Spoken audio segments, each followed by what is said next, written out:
Tous en forêt, c'est l'invitation de la société Our Polynesian Forest à une journée d'animation dans la vallée de Mo'arua Mataia ce samedi pour fêter la journée internationale dédiée aux forêts. Ateliers artistiques, culturels et scientifiques étaient proposés à tous pour les sensibiliser au patrimoine forestier polynésien.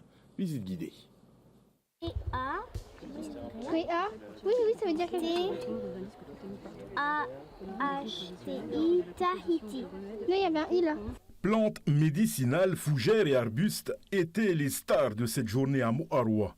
Sur une superficie de 2,5 hectares, les nombreux visiteurs venus en groupe ou en famille ont pu déambuler sur les sentiers du parc éducatif. Et on est tous très contents de célébrer la Journée internationale des forêts avec tout ce monde qui sont venus.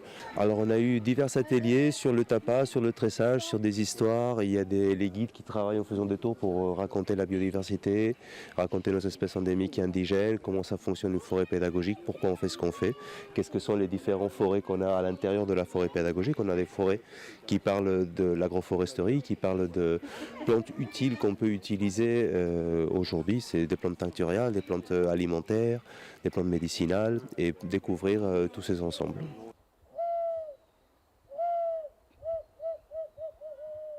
Et le jeu de piste a rencontré un certain succès. Super idée, c'est très pédagogique, les enfants aiment beaucoup et même moi. Et j'ai envie d'amener mes élèves. Ah non, c'est vraiment une découverte, c'est top, c'est instructif aussi.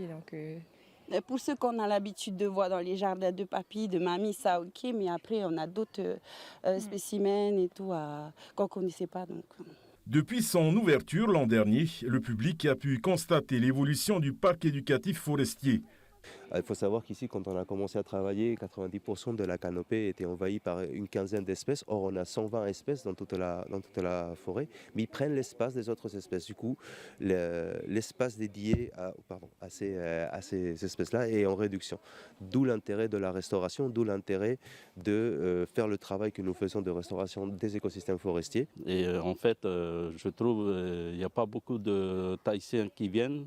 Je lance un appel au peuple polynésien. Amener les gens au cœur de la forêt pour les sensibiliser à la richesse de ce patrimoine terrestre, l'association AOA tente aujourd'hui d'apprendre aux gens à se réapproprier ce patrimoine vert.